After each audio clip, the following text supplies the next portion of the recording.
What's up, everyone? Welcome back to episode 2 of C&D Sports, where we give you daily updates, the boldest takes, and the best debates in all of sports. I'm Caleb Moody. That's Daniel Singh. What's going on, guys? Today we have a breakdown for the NBA and NHL playoffs along with the MLB regular season. I'll hand it back to Caleb for some updates. So before we get into our feature segments, let's break down some updates here. The PGA Championships is in full swing.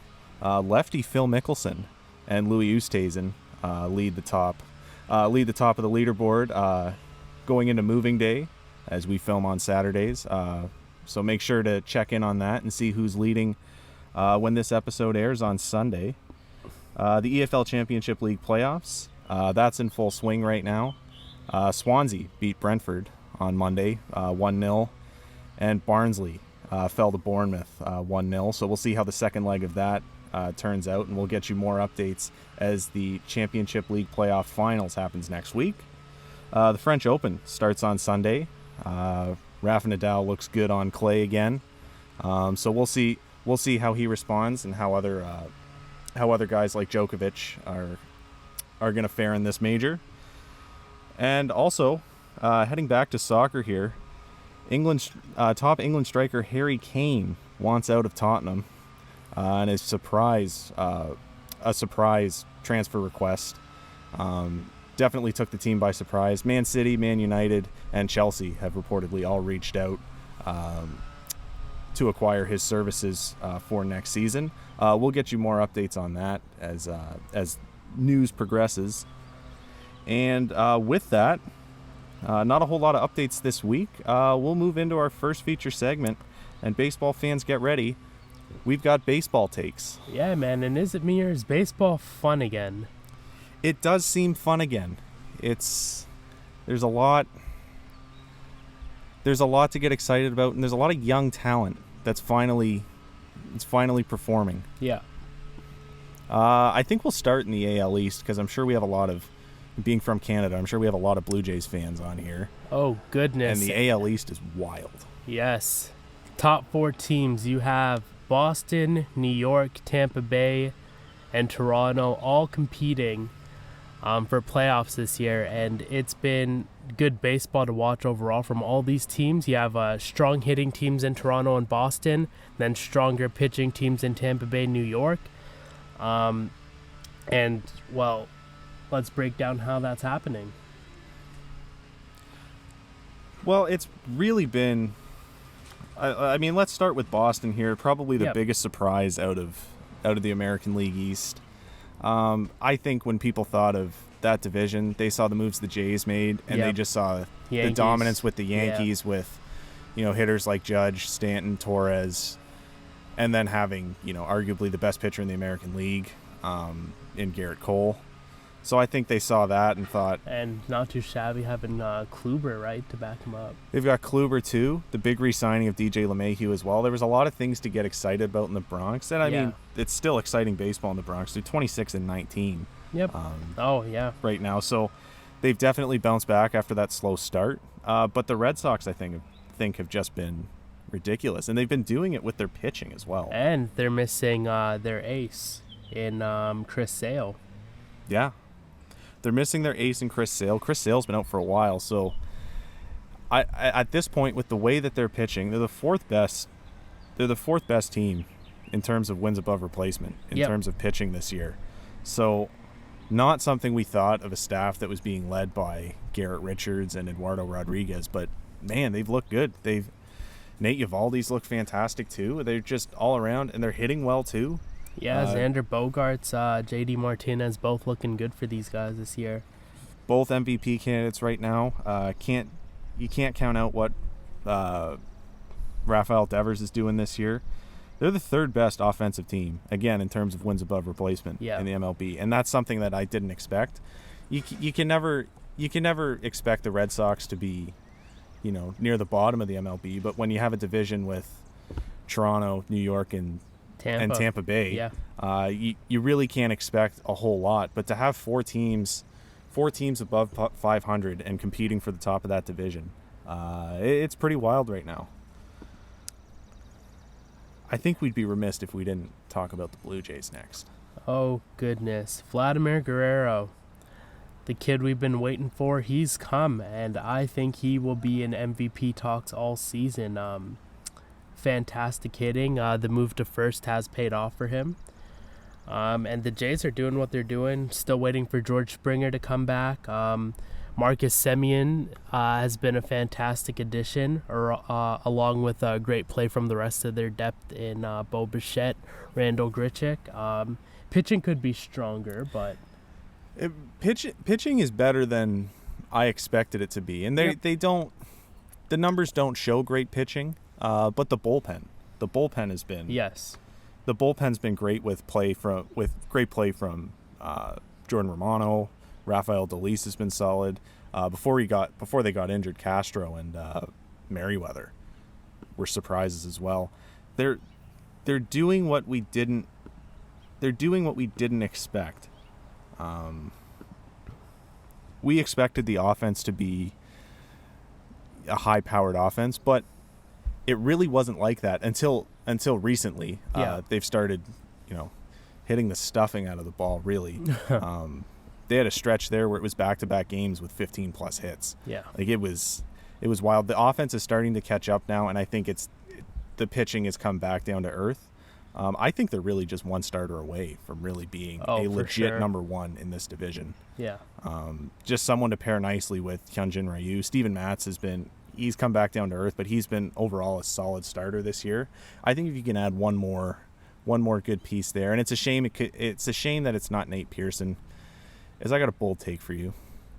After seeing Nate Pearson start in Houston and then seeing him subsequently get sent down to the minor leagues, if I'm Mark Shapiro and Ross Atkins in the Blue Jays, I don't develop him as a starter anymore. And I think injury-wise, I think he's just injury-prone if you try to stretch him out over innings. Yeah. And honestly, I think his stuff just plays a whole lot better when you let him go out there for an inning, maybe 2 innings, but I think he fits well as a closer. Okay. If you let him go out for an inning and just throw absolute gas like he's capable of doing, his stuff is gross, and I think he plays better in the bullpen. So if that's my bold take, I know Jays fans probably aren't going to like it. Okay. But that was one thing that, when I was watching the year he was drafted, Jim Callis was pretty adamant about saying that, this guy's stuff would play well in the bullpen. He could be a starter, but his stuff will play well in the bullpen. And I firmly believe that. He's got, triple-digit stuff, great movement on his pitches. I think you could have a lights-out closer, which is something the Jays haven't necessarily had since their World Series teams with Tom Hankey and Dwayne Ward. So, respect for Casey Janssen? Not today. This is not the Casey Janssen fan show. You're a reliable reliever, but I'm not gonna come out and say that Casey Janssen was a world-class closer. All right. Who was closing for them in those playoff runs? Oh, that was Roberto Osuna. Yeah, not the greatest of exits. Again, reliable closer, but I think you have something special that could go a long way with Nate Pearson. I think they should look into that. Okay, those are high praises. No, I like the way every team's playing in this division. It's gonna go down to the stretch to see who can come through and get those wild card spots, or even that final or the AL East. It looks like Boston, but you never know with New York. They can definitely come back and do some damage. But with that, I don't know if we want to talk about him now, but this is what I've been most excited for. Shohei Ohtani. We're witnessing history, folks. They keep comparing him to Babe Ruth, but I'm going to say this right now. He's the fit Babe Ruth. He's a fit Babe Ruth, and I think that makes him a better Babe Ruth. He may not hit for... I'm not going to say that he's a better power hitter than Babe Ruth. No. It's pretty hard to say that this early. Who knows with this kid? He's exceeded our expectations time and time again this year. But he's 13 home runs this year. He's leading the league in home runs. I think he's at 14.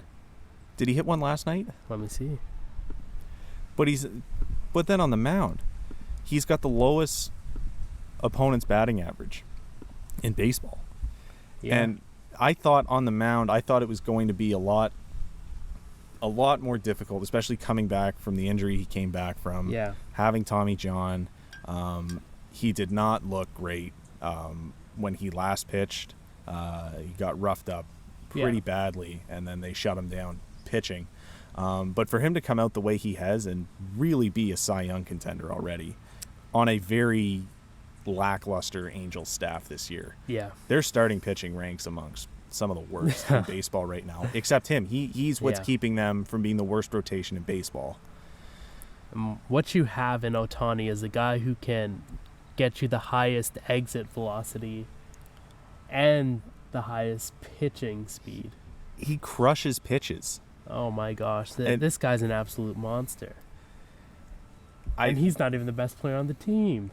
No, and he's the whole time we're talking about Ohtani right now. But yeah, Mike Trout is still the greatest baseball player of all time. Yes, and this sir. guy is still making a name for himself. Yeah. And I think it'll be crucial that he continues his play with Trout being out 6 to 8 weeks now. Yeah. And I think the Angels really need to invest in the fact that the AL West, as much as the Athletics and the Astros have been pretty consistent this year, and especially over the past couple years, It's up for grabs. It's up for grabs. It's a division that you really don't know, because the Athletics are winning on a low budget. Yeah. The Astros don't have their best rotation out there. No. Greinke's getting older. Verlander's not there. It's a lot of young guys, so it's still a lot of unpredictability in that division. So I think they're really just if they invest in their rotation, I think if they can hover around 500, invest in that rotation, I think they can really capitalize on the offensive juggernaut that they have right now. Yeah. Because it's a lot of other guys too. Justin Upton's had a good year this year. Jared Walsh has been great at first base. They still have Anthony Rendon. Yep. Trout will be back, and we've seen Trout come back from injury and just not miss a stride before. He's already done it. Missed 4 games this year. Came out and went 4 for 4 his next game. He's not. When Trout's back, he's going to be back. There's no adjusting period for a guy of his caliber. But yeah, I think Shohei Ohtani's play is going to be crucial if this team over the next 6 to 8 weeks while Trout's gone, if this team wants to stay in the playoff conversation. I can't say playoff picture right now. I don't think they've done enough, especially over the past couple of years, to really be considered a playoff contender at this point. No. Which is a shame. I really hope that they figure it out. It's really on their pitching, man. That infield, or I mean, their fielders, their players, their hitters in general are good. We haven't even mentioned David Fletcher at second. Yeah, he's a reliable utility man. They've got a lot of things to get excited about in LA, but pitching is not one of them. No. Minus Ohtani. So, well, let's move to the Central here, because we've seen some surprises in the American League so far, and I think the biggest surprise, possibly the biggest surprise in baseball right now, the Minnesota Twins are not good. No. The Minnesota, and I look at it, and you look at their lineup, and yes, Byron Buxton is out now, and Byron Buxton was in the MVP conversation before he went down. But I look especially the back end of the bullpen to have Hansel Robles, Taylor Rogers, and Alex Colomé. They have 3 guys that have closed for teams within the past 5 years. Yeah. Some even as soon as last season. And the fact that their bullpen ranks in the bottom quarter of the league right now is just ridiculous. Alex Colomé is not having a good year. Yeah, this should be a good deep team. Hansel Robles has probably been the one, I guess, mediocre one of those closers, because Taylor Rogers hasn't been great this year. And I can't really pinpoint what's going on, because their offense isn't bad. No. Their offense ranks in the top half of the league right now. You have guys like Josh Donaldson, Byron Buxton, Nelson Cruz, Jorge Polanco, Miguel Sano. Like, you have very capable offensive players, and they're not getting it done. And it baffles me, and maybe it's because they have to play Cleveland and Chicago so much. But you think that would kind of counterbalance when you play teams like Kansas City and Detroit, who are rebuilding teams right now. Yeah. No knock against Kansas City, considering they had a ridiculous start to the year. They were the best team in baseball at one point. Yeah. But they've come back down to earth, as is expected. They're not supposed to be there yet. They will be good eventually, but Their pitching just been awful in Minnesota. It has not been good. Starting pitching has not been good. Disappointing years for Maeda, Jay Happ, Yeah. Jose Barrios. They have guys. And that's the thing too. It's the same thing. You look at this team, and top to bottom, this should be a top AL contender right for now. sure. This is a team that should be neck and neck with the White Sox. Yep. So that I think that's been the biggest surprise, bigger surprise than some of the other, I guess, more positive surprises at the top. Where do you want to go next? Do you want to go out? Do you want to go out to the National League now? Yeah, let's go to National League. I think if we're on the topic of surprises, I think we have to talk about if it's not Minnesota, then the biggest surprise in baseball is the San Francisco Giants. It's a Monster team. monster team. They're getting it done. And let's be clear, it's not the bullpen that's doing it for them. And frankly, it's not really the offense. Their offense is all right, but their offense is pretty average. You know, they're a good power team.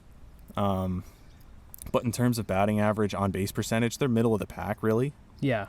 They're not going to blow you away with that, but their starters have found ways. They've got a top five ranked rotation in baseball this year. Yeah. Kevin Gausman has been absolutely brilliant.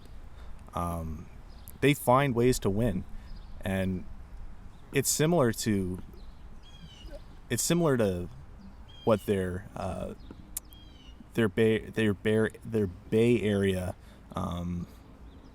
rivals Yeah. in Oakland do every year. Yep. They don't blow you away on paper. They don't blow you away offensively, but they find ways to win.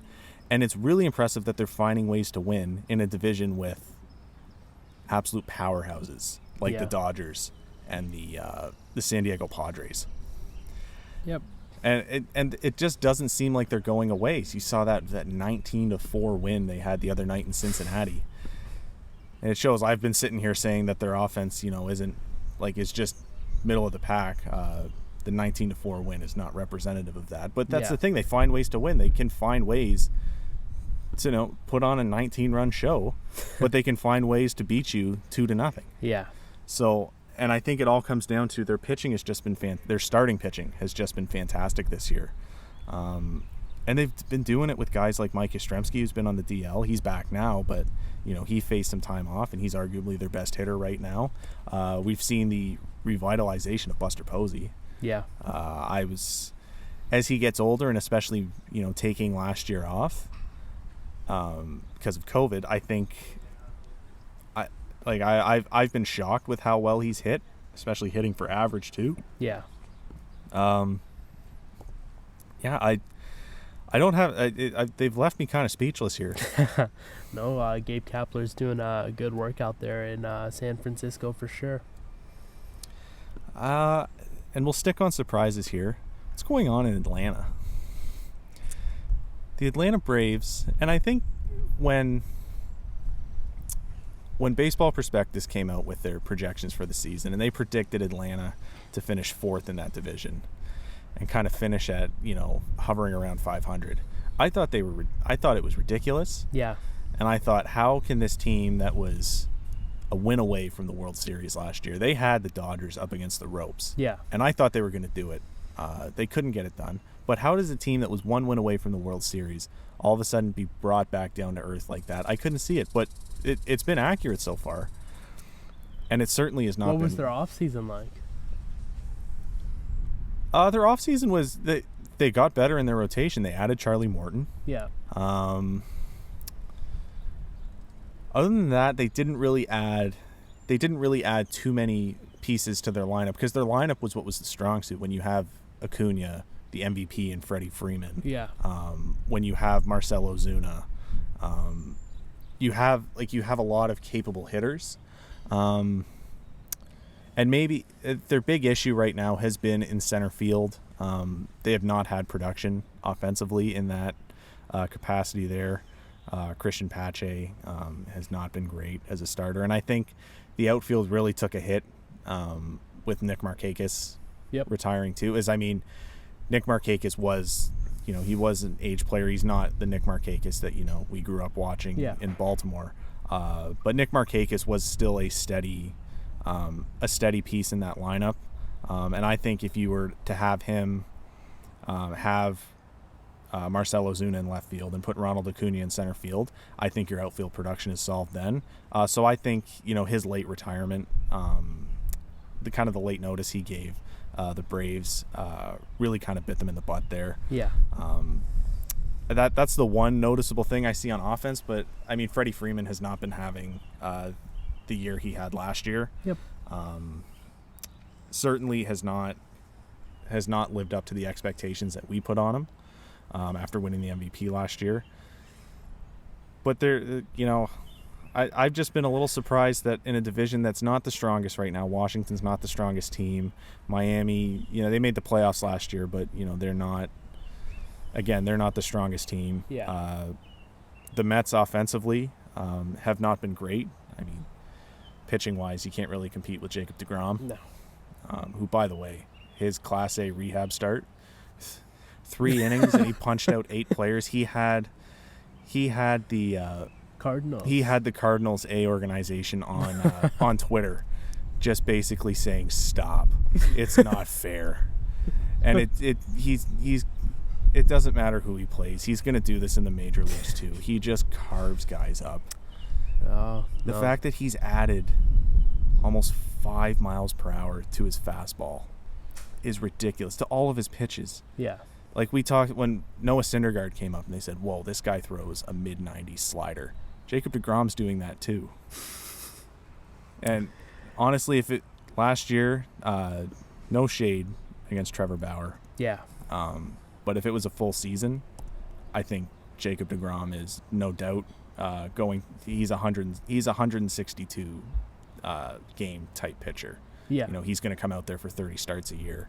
And so I think in a short window, Trevor Bauer was definitely deserving of that Cy Young last year. But if you play a full season that's not shortened because of COVID, I think Jacob deGrom wins his 3rd straight Cy Young. And I think he easily wins the Cy Young again this year. But in terms of, what that NL East provides, the Phillies have been surprising this year. They've been quite good, especially with the bats. Yep. Bryce Harper's been having a good year. But it's a little surprising to see the Braves just not really compete the way that we expect them to. So, that division should be a lot tighter when you consider all the depth. At least in the top 3 teams. We can't count anyone out, especially in that division, after what the Nationals did in 2019. No, that's fair. They basically wrote them out at this time. At that point, they were talking about firing Davey Martinez from behind the bench, and then they went on to win the World Series and just defy our expectations. The percentages of them making the playoffs at that point were slim to none. But they came back and defied expectations. And I think now that we're talking about Washington and talking about low playoff expectations, I think we have to talk about Washington absolutely carving up Indiana like a Thanksgiving turkey. Yeah, Sabonis may have been the best player on the court, but Washington with Beal and Westbrook could not be stopped. And other than Malcolm Brogdon, now that Oladipo's gone in Indiana, they don't have that guard play to really counter Beal and Westbrook's offensive pursuits. Yeah. So Sabonis was the one constant. Everyone knew that, regardless of who they were playing, Sabonis was going to show up because he has all season. And frankly, Washington doesn't have the big man force to really stop Sabonis right now. Yeah, he's an MVP contender this year. So. Not with Bryant out. No, not with Thomas Bryant. That was a big blow for them. But good on Washington for making the playoffs there, because it looked a little bleak for them after that series against the Celtics. Yeah, the Celtics came to play. It was close in the first half, but Jason Tatum and Kemba Walker really came in with that secondary scoring, which we weren't sure we were going to get. Yeah. because it's something he was injured for the first, month or so of the season, and then he just didn't really wow anyone. I mean, it was just the story of the Celtics. They didn't really wow anyone, but Kemba especially, he didn't come back strong. Yeah. It was looking for a second there that, he could have been, like, it was like, is he going to be a bust? And then all of a sudden they match up with Charlotte in the play-in there, and you're like, is Kemba's former team going to beat him without him? And, I mean, last week, if you watched our episode last week, we both thought that. Yeah, I thought Charlotte didn't show up against show up Indiana, and, well, now they're home. And I think one of the big things about Charlotte not showing up, they really missed Gordon Hayward. Yeah. I think if he's there, I think that game goes completely different. I think Gordon Hayward, they didn't have that reliable wing play that they'd had all year, to really balance out, the great backcourt play that they had with LaMelo Ball and Terry Rozier this year. Yep. And even Devontae Graham. Even Devontae Graham coming off the bench, they had those pieces, and they didn't have that wing play to back it up. And it's really something that they could have, if they had Gordon Hayward, they could have exploited the Celtics, because the Celtics don't have that wing play either now that Hayward's gone. No. Minus Tatum, you don't really see. Well, it's Jaylen Brown, yeah. If Brown's there, then. If Jaylen Brown's there too, but they, you don't have those two, then, where do you go? Do you go to Aaron Nesmith? Like, they don't. Yeah. They don't have that. They don't have that anymore, and that was the one big thing. I think they really needed Gordon Hayward to come back in the offseason. The Celtics really needed Gordon Hayward to come back in the offseason, just like Charlotte really needed Gordon Hayward to be there if they had any chance of making it through the play-in. So for sure. And more out west, you had Memphis edge out San Antonio, which is a tight game. It went like we thought it would. But Jonas Valanciunas really pulled up for them in that game. 23 and 23. Yeah. He did everything that Raptors fans wish he did in Toronto. And that's not against Jonas Valanciunas. I don't think the Raptors really knew how to use him properly. And Memphis really has more use for him now, because they weren't going to use him in Toronto, and it was a trade that had to be made to bring in Marc Gasol to win that championship. Yeah, for sure. Because they needed someone that would complement Pascal Siakam's game, not take away from it, and Jonas Valanciunas didn't complement that. No. Jonas Valanciunas is a guy that needs to be offensively involved, and it showed. It showed in that game against San Antonio. They didn't use him as much last night against Golden State. It was really the John Morant show last night. For sure. But yeah, against San Antonio, they really relied on JV, and they play, and it just shows Memphis can beat you in different ways. Oh, for sure. Memphis beat San Antonio by playing big, and they beat the Golden State Warriors by playing Golden State Warriors type basketball and relying on their guard play. Yep. Speaking of Golden State, they lose to the Lakers, which was a great display of how good Steph Curry is, how dominant he has been this past season. That game should not have been as close as it was. No. But Steph just showed up in both games. Golden State, in my opinion, didn't. Yeah. And it's a shame because Golden State didn't show up in the fourth quarter the way that they did in that first half. They didn't have LeBron and AD figured them out. Yep. Because Draymond Green played an exceptional defensive game on Draymond Green, and the stat sheet on Anthony Davis is not representative to how well Draymond Green defended him. Yeah. He was shutting him down in the first half. At one point, it was late in the first half, the Lakers had only put up 33 points. Yeah. And to have a team like LA, who has not been the greatest offensive team all year, but I think that's more Anthony Davis has been out and LeBron James has been out for extended periods of time. This team is a very capable offensive team, and they shut them down in the first half. And I really thought they had it. And frankly, if LeBron doesn't put up that shot, seeing 3 different rims because he got poked in the eye, if he doesn't heave up that prayer and figure it out, then they're not there. And we're having a completely different conversation. And maybe Memphis isn't in playing Utah in the first round. No, that's true. And with LeBron, if he doesn't get the ring this year, he will at least get an Oscar. Yeah. Space Jam's back. I wasn't even talking about that. Oh. What are you talking about then? He got elbowed in the face. Oh. Or elbowed in the face. Yeah. Yep, LeBron's the GOAT in multiple arenas. With that, we'll go into the NBA award candidates. We got some hot takes for you here.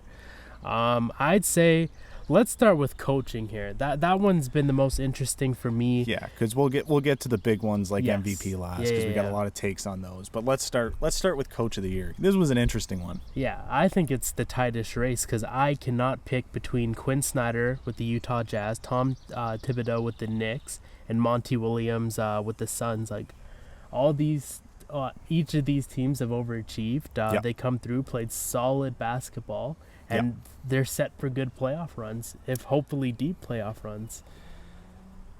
All of them are deserving of this because, like you said, these teams are all set for possible deep playoff runs. They are capable of that. They all play their game in unique ways that work. Yep. And I don't want to take anything away from Quinn Snyder, but out of the three of them, the Utah Jazz being where they're at was probably the most expected out of those 3 seasons. Yeah, that's fair. So I don't think Quinn Snyder to be gets the best team in the league. But to be the best team in the league, that's definitely why he's nominated there, and he's done a fantastic job since coming in. So I think really it's a 2-horse race here. Yeah, I'd agree. If I were to pick, I mean, Monty Williams, what he's done with Phoenix, he's really set him up, but I'd have to go with Tom. The Knicks came out of nowhere this year, and I don't know if it's, when you look at it from that perspective, at that point, I don't think it's much of a debate. The Knicks are just ridiculous, a team that shouldn't be anywhere near where they are. Yeah. And I love Monty Williams. I think it's a long time coming for him to get back behind the bench for a team, and I'm glad he's doing the things he's doing with Phoenix. He's had a brilliant year with them. I think Chris Paul also makes it a lot easier to help coaching too, to have a guy that's basically, he could very well go into coaching one day. For sure. He's a great on-floor coach. But I have to agree with you with Tom Thibodeau, because when I made my season predictions at the start of the year, I certainly had the Knicks, I'm pretty sure I had the Knicks like 13th or something like that. Like I didn't expect anything. Yeah. But for Julius Randle to come out the way that he did is great. But I think what makes the Knicks so special and what really solidifies Tom Thibodeau as Coach of the Year is they rank near the top, if not the top of the league. I haven't checked the final stats on that, but in defense. Yeah. And I think that's really a testament to what Tom Thibodeau is capable of doing. He did it in Chicago. I can't really say he did it in Minnesota. Minnesota was just kind of a uniquely weird situation for him. Yep. But he's doing what he did in Chicago with New York, and that's why Chicago was one of the powerhouses in the Eastern Conference when he was there.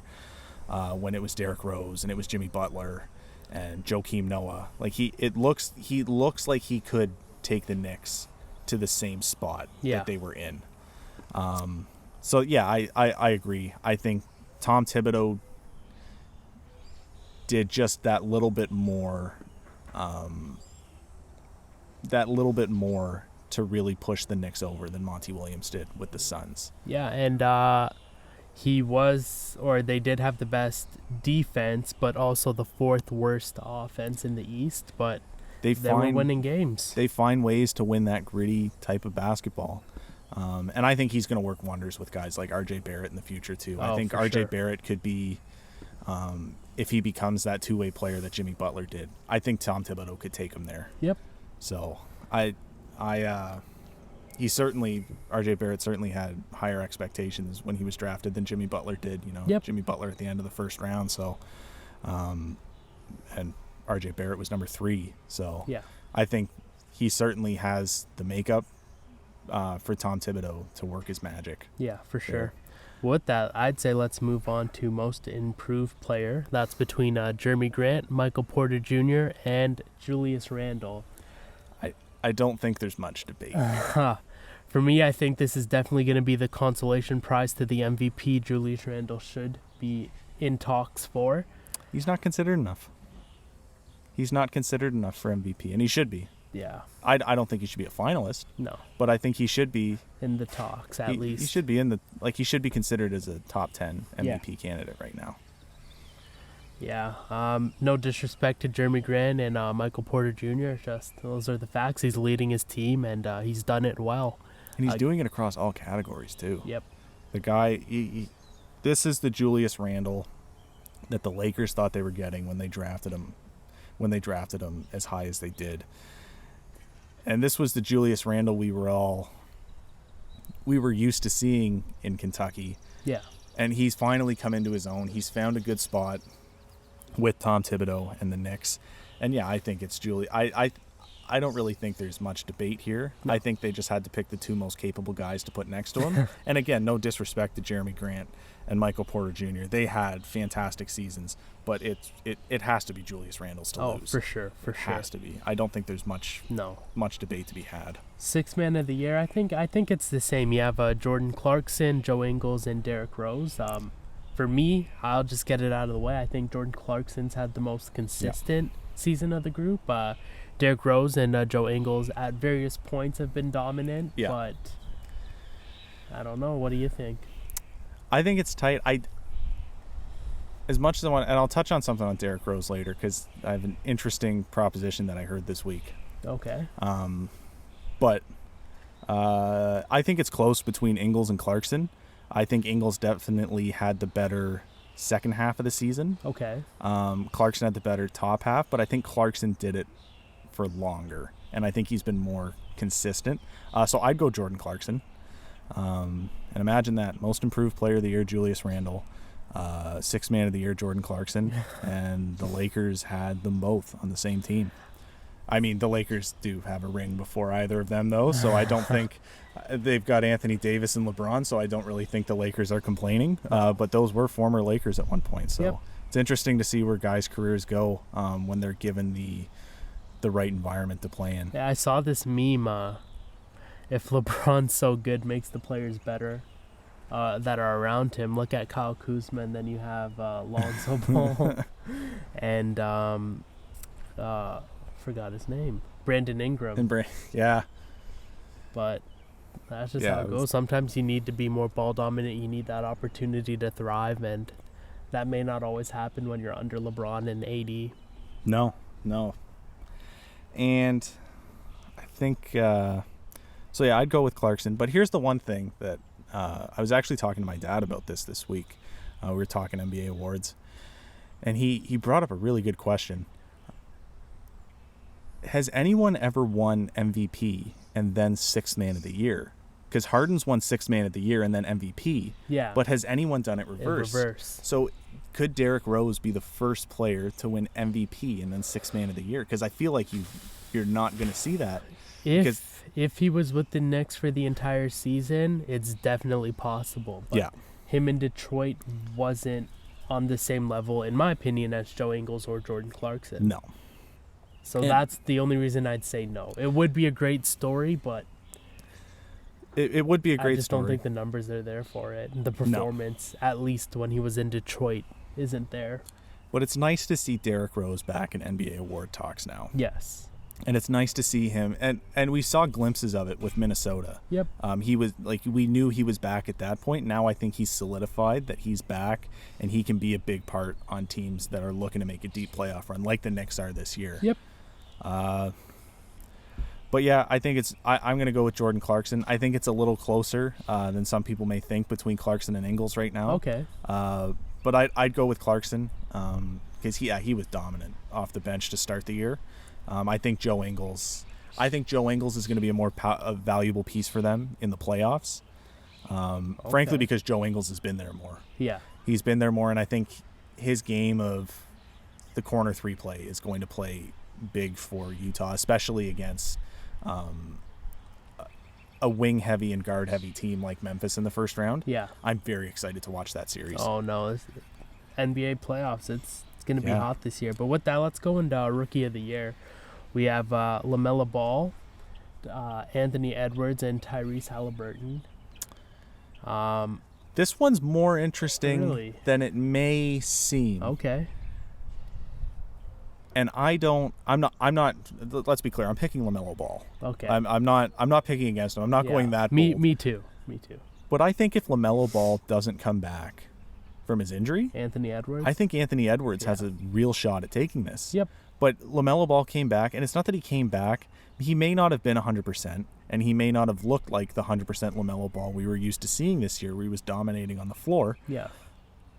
But he was still good. He was still putting, near triple-double numbers up there in some games, and he just looked balanced across the floor, and he didn't really miss much of a stride coming back from a difficult injury for a guard to come back with a fractured wrist. Yeah. But I think if he doesn't come back, I think there's more talk about Anthony Edwards. Yep, for sure.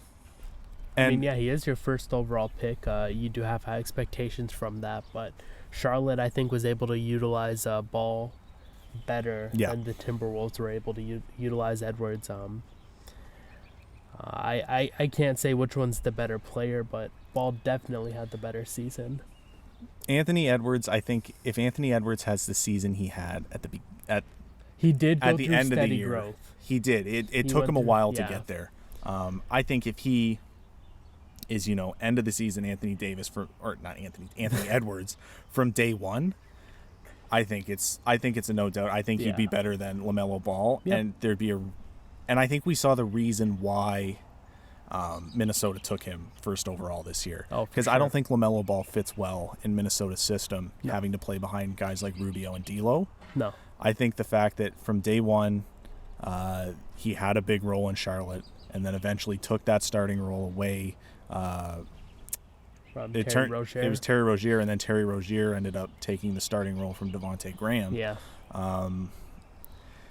I think Charlotte had more of a defined role for him, and I think he's going to succeed in Charlotte, and I think there's brighter days ahead for Charlotte than that play-in tournament may have showed. Oh, for sure. But yeah, I'm going with LaMelo Ball.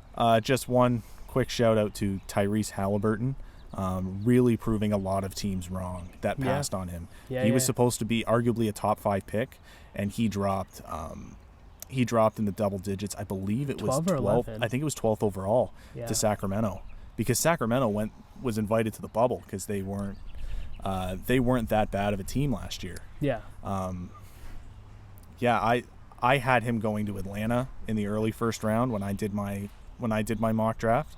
And I was very surprised to see him drop as far as he did. I think a lot of teams that passed on him could really use him. Oh, for sure. And his game defines well. He's a three heavy, 3-point first type of player.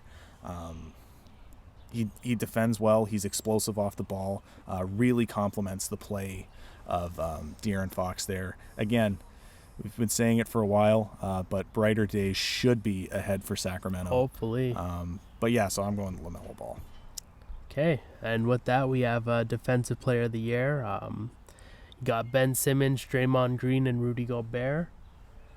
I think we're going to have the same pick. I mean, I want to go with Ben Simmons, but Rudy Gobert's got the numbers, and I think he's got the heart of the voters.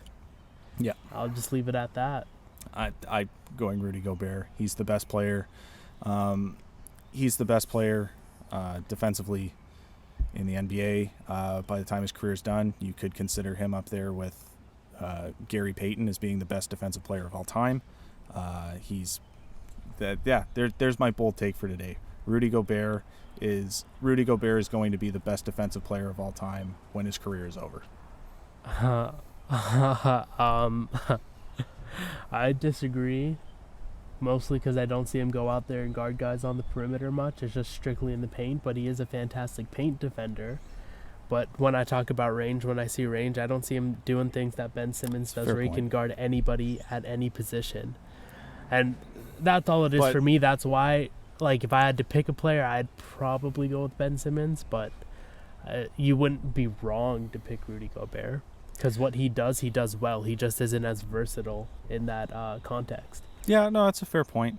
I would say in terms of perimeter defense, Gary Payton should be considered a lot better of a defender because he was tasked with guarding guys like Michael Jordan and stuff like that too. But also Ben Simmons has that height advantage too. Yeah, that is fair. It's not Ben Simmons, he can guard anyone and he's a 6'3" guard going and guarding, a 6'11" Kevin Durant. Yeah.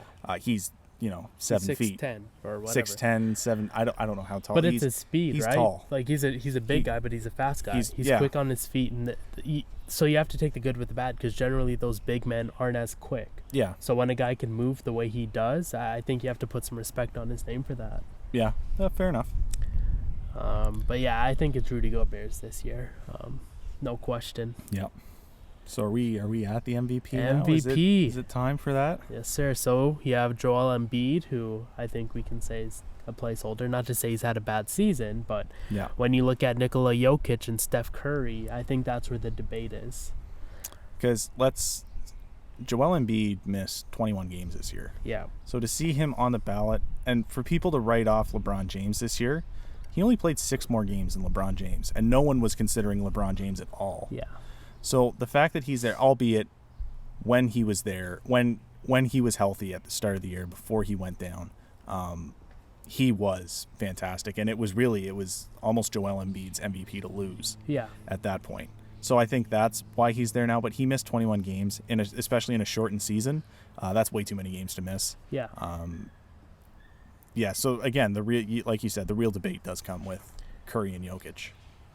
I'll let you kick it off because I'm still deciding. And I'm going to say this, and I'm going to make it very clear. If anybody not named Nikola Jokic wins the MVP this year, it's a travesty.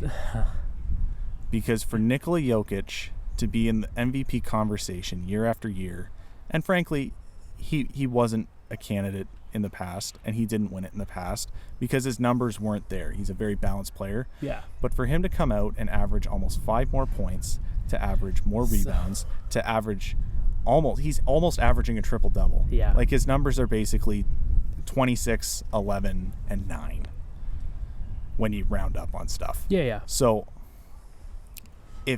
if the fact that he is a point guard in a center's body, his passing is really like it's upper echelon. Like he's passing with the likes of Chris Paul. Yeah. He's passing with the likes of Rajon Rondo. Like he has that court vision that is just ridiculous.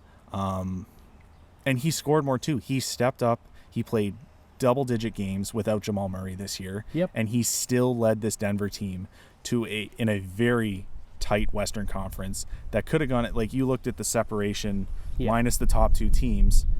You look at Denver all the way down really to the Lakers. It was within, I believe, 5 or 6 games. Yeah. So it was jam-packed going into the last stretch of the season there, and he came out with a 3 seed. It'll be interesting to see what he does against the Blazers. Yeah. It'll be a tough series for them without for sure. Jamal Murray, but I think I don't think there's been anyone more valuable to their team than Nikola Jokic. I'd agree. And I understand that Stephen Curry put up career numbers this year.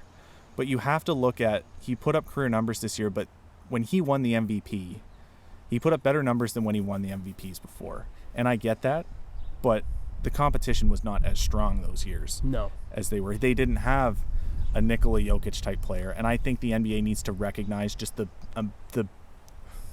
astronomical jump that Nikola Jokic took his game this year. So I'd say Nikola Jokic could have been in talks for most improved player as well. He could have been.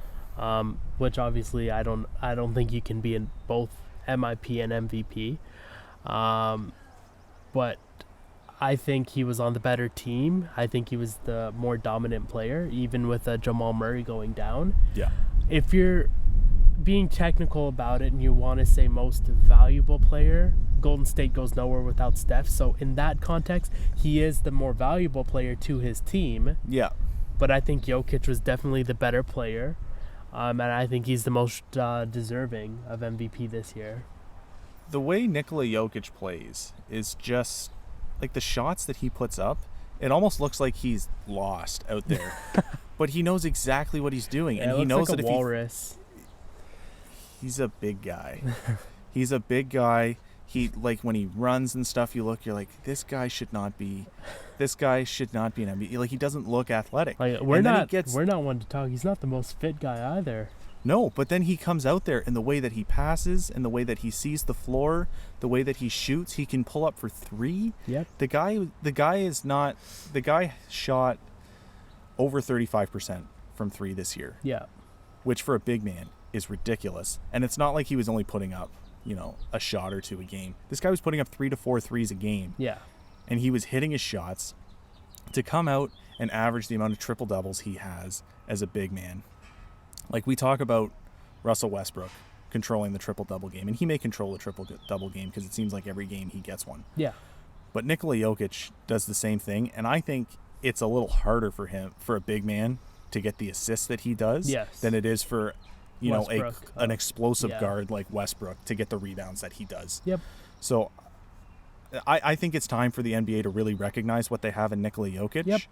And that's why I'm going to say it again. If he does not win MVP this year, it's a travesty. And again, it is no disrespect to Joel Embiid's game. He didn't play enough games, though. And Steph Curry. Steph Curry, again, he had career years. He was fantastic. He's the scoring champ. Yep. But I think in terms of value to a franchise, Steph Curry may be more valuable to a franchise. Yep. But in terms of who is more valuable this season, it was definitely Nikola Jokic. Okay. And there you have it. I'd say now let's go into playoffs. We can stay in Colorado. Yep. Man, what's going on with Nazem Kadri? Another suspension, 8 games for a head hit on Falk. I wouldn't say it was his most dirty hit, but there was definitely head contact. There's going to be a suspension, and his history got him written off this series and a couple games if they make it to the next. And they should make it to the next. Oh, they've been dominating St. Louis. It's 3-0, by the way. I don't see how St. Louis comes back. But no. We'll leave it at that. I don't understand why a guy that is as skilled as Kadri and has the responsibilities that Nazem Kadri has. Yeah. He had those same responsibilities in Toronto that he does in Colorado. He is an integral piece to what they have there. He may not be the best piece by any means, especially in Colorado when you have that power line at the top. Fourth best forward. He'd probably be their fourth best forward. He's a very skilled player that's capable of scoring 30 goals. Yeah. But it's the same. And he's good on the back end with defense. Yeah, he's a great two-way player. But it's the same thing we talk about with Tom Wilson. How can a guy be this skilled and just make the dumb choices that he does? Because I'm going to say it, he targeted Justin Falk. He knew what he was doing. It was not, the way I look at that hit and the way he hit his head, he was going in there thinking that this was going to be a massive hit, and he knew, and I guarantee he knew in the back of his mind, I could hurt this guy. And he did. And it's the same thing he does you saw those Boston series. He did it. He did it last year in the playoffs with Colorado. This is his 4th time around in the postseason making a dumb move like this. So getting suspended. He didn't get suspended last playoffs or last season for that matter. He should have. For what? Did he not have one of those hits last year? Am I thinking of another one in Toronto? No, his last one would have been on Wagner in the Boston series. You're right. Okay, so it's 3 of the past 4 years he's done it. Which, again, he had a year where it seemed like he cleaned up his act, but... No, Kyle Dubas definitely can rationalize the trade now. I mean, you miss out Tyson Barrie, you replace him with TJ Brody, but Kerfoot doesn't get into this trouble. The issue with Kadri in this hit, I think it's his history more than anything.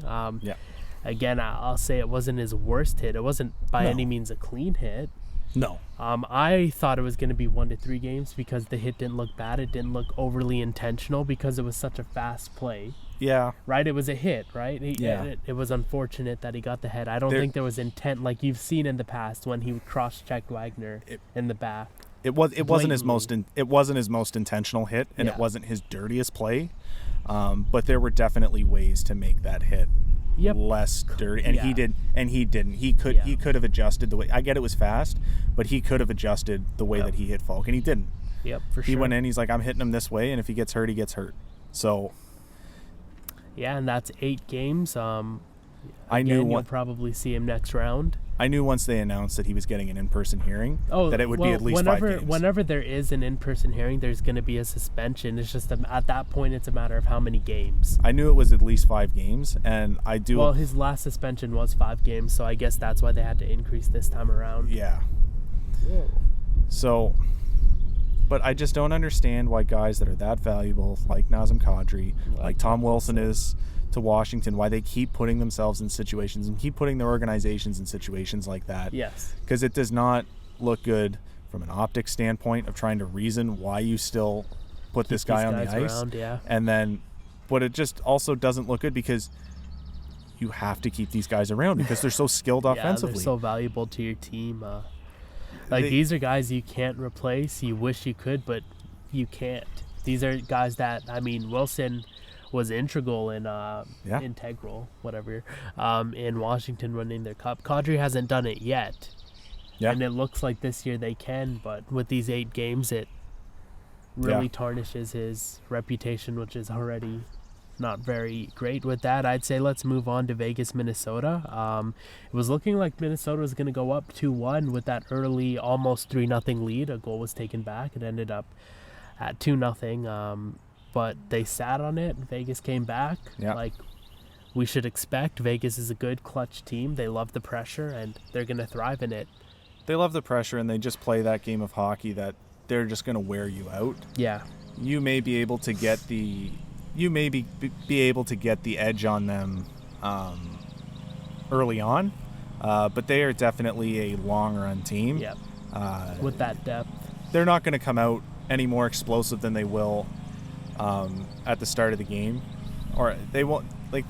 They're not an explosive team. They're in there for the long run. They're in there for the long run. Full 60 minutes, and if it goes into overtime, I'd bet on Vegas. Yeah, and but I am happy to see this. This has been my favorite series to watch. It's been great hockey. Yeah. I love watching. I'm very excited to watch Kirill Kaprizov. To watch him grow, I think he's a very special player. Should win Rookie of the Year this year. I don't think there's a question. I don't think there's a question. No. But I'm also very happy to see Cam Talbot back. Yes. Because Cam Talbot has been the epitome of up and down. Yeah, Edmonton ran him into the ground after his Vezina nominee season.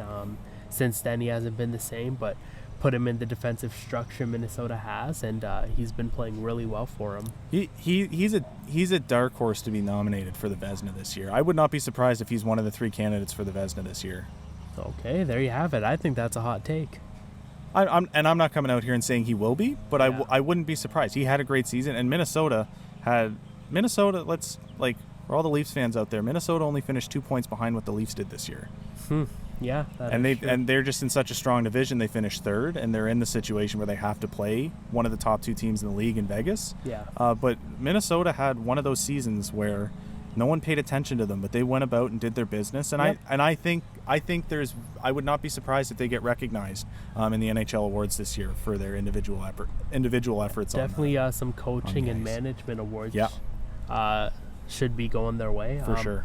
With that, I'd say let's move on to Edmonton and Winnipeg. I'm surprised with this start here, 2-0 for Winnipeg, but Winnipeg definitely learned from last year in the Calgary series that grit and grind is the way to go about it, and they've been wearing Edmonton down, those 2 stars. I thought they'd have more juice and energy and support, but they haven't, and they haven't scored in these first 2 games. And I can see it now as it's played out, Winnipeg going up. It's still a series.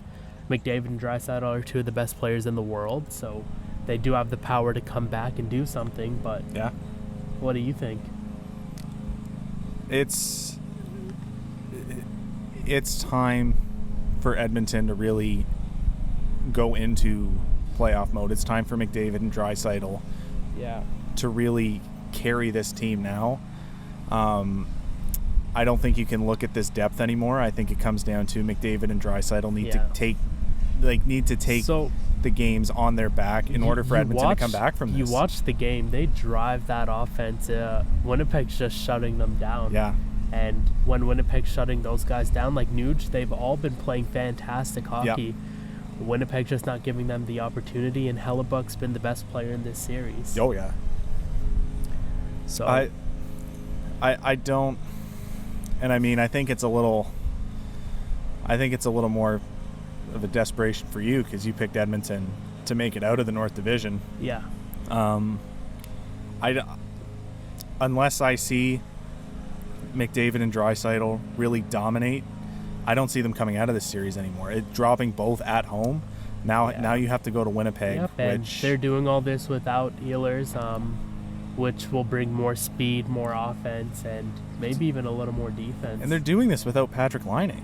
They're doing it without one of their. I'm not saying that Patrick Laine. Dubois and Ehlers were missing in Game 1. Dubois was back last night, Friday night. But I'm just saying Laine offered that scoring touch that could have accelerated it more. That they're dominating Edmonton, and they don't have one of the guys who was supposed to be the cornerstone of their franchise when he was drafted. Yep. And is a guy that has scored 30 goals in the past. They're doing it without games, that. Like 19 goals in 4 games, was it? Exactly. And I'm not saying that, it's all been, happiness and roses with Laine and but I'm just saying that, they had a 30-goal guy. They traded away for more defense in Dubois. Dubois wasn't there in Game 1. No. And so that's what I'm saying. They're doing it without really that trade making much of an impact right now, which is impressive to be doing this against two of arguably the best 2 players in hockey. Yeah, but teams are going to win it. Again, I picked Edmonton on the whim that their defense would their defense and their depth would step up. And that just hasn't happened yet. And it'll continue to go this way throughout the series until that depth comes through, because if it continues to be all on McDavid and Draisaitl, they're not going to win a single game because these guys are getting shut down. Yep. And it'll continue to be that way because these guys, when you put they're getting double teamed, they're getting locked down, and they're not given the space they need to score and make that offensive impact. And if they're not helping out offensively, they're neutralized. But with that, I'd say let's move on to Pittsburgh and the New York Islanders. Yeah.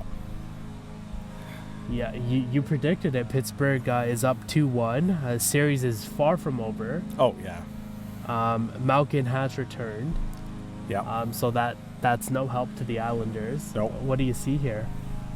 I don't see Pittsburgh having much. I don't see the Islanders posing much of a threat to Pittsburgh, standing really in the way, especially with Malkin coming back. Yeah. It only adds to, they're up 2-1, and they're up 2-1, without one of their key offensive guys. I don't think it gets any better for the Islanders here. No. But I'm excited to see, as the Islanders continue to get pushed up against the wall here, it's just going to make this series a lot grittier, and there's a lot more. You saw there's going to be a lot more hate, angry passion. Yeah.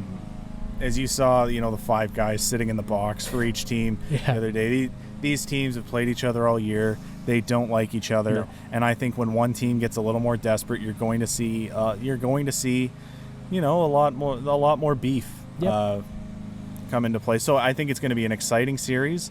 I don't think Pittsburgh has much pressure on them at this point at all. I think that I'm not going to say they have it in the bag. I'm not going to jinx it like that. No. But no, it's 2-1.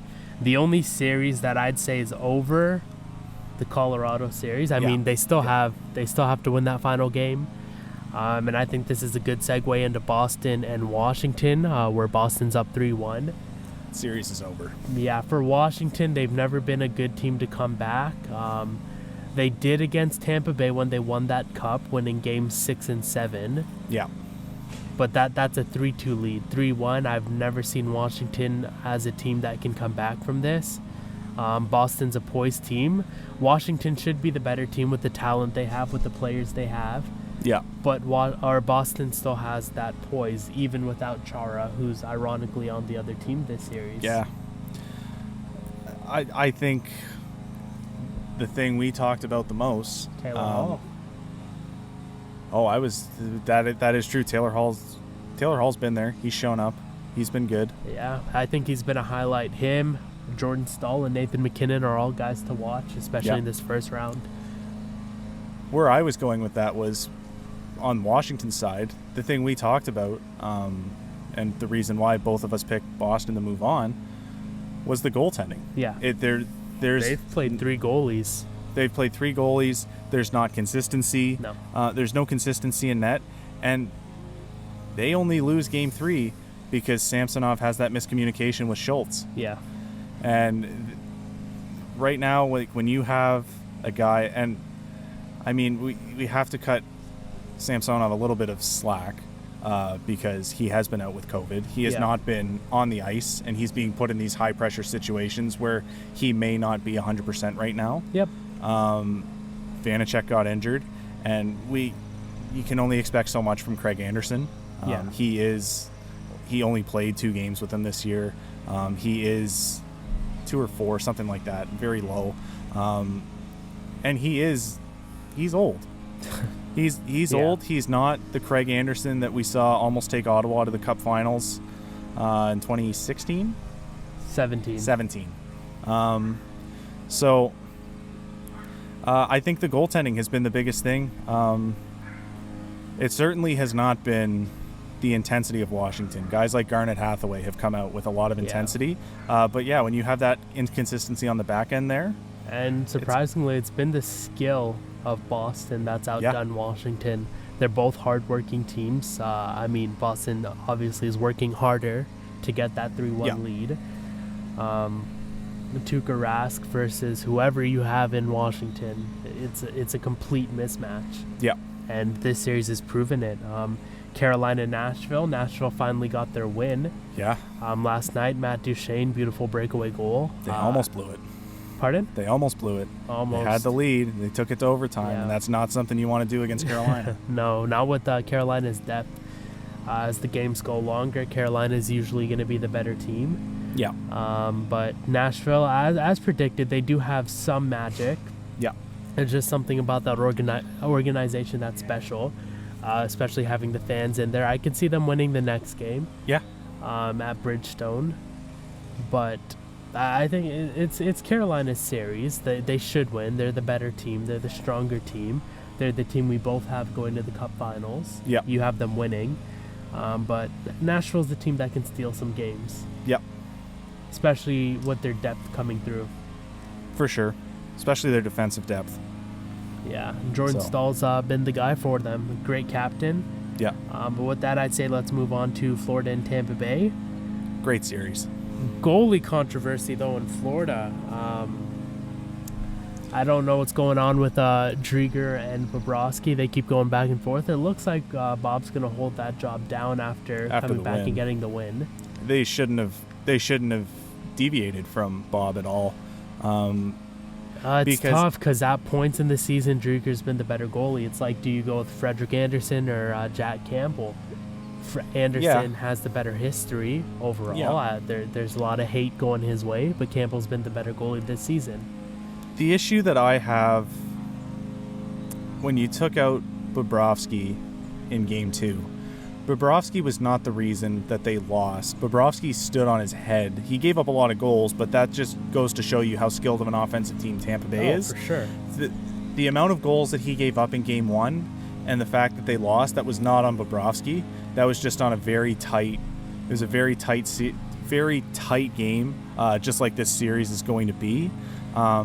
That loss was not on Bobrovsky, and I don't think Quenneville should have pulled him in Game 2, or pulled him or decided to put Drieger in Game 2. And I think he realized that, and that's why he put him back in, and they got the win because Bobrovsky is built for these moments. Yeah, and I think it's a little bit of a different story when you compare Florida to Toronto.